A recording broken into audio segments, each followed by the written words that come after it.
मनुस्मृती जाणणाऱ्यापैकी किती लोकांनी मनुस्मृती वाचले? एकानेही नसेल.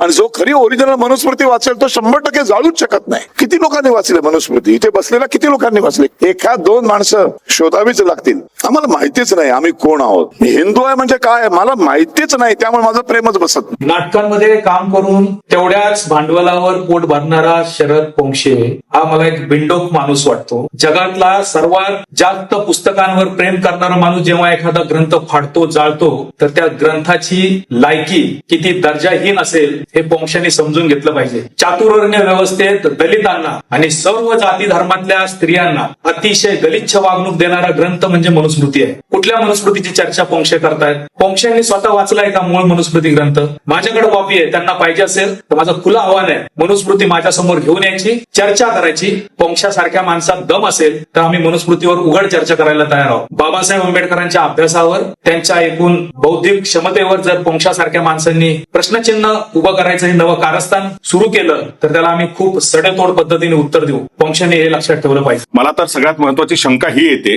की या पोंक्षणच स्वतः आतापर्यंत मनुस्मृती वाचलेली नसावी. जर वाचली असती तर असं मूर्खासारखं स्टेटमेंट त्यांनी दिलं नसतं. शरद पोंक्षेंनी फक्त इतकं सांगावं की त्याच्या आज्याची किंवा पंजाची जी विहीर होती जर असेल तर ती सार्वजनिक पाणवठा म्हणून इतरांसाठी खुली होती का? सर्व समाजातील सर्व स्तरातील लोकांना तिथं पाणी भरता येत होतं का? आणि जर नसेल भरता येत तर ते कशाच्या आधारे भरता येत नव्हतं पोंक्षे हेही लोकांना सांगा.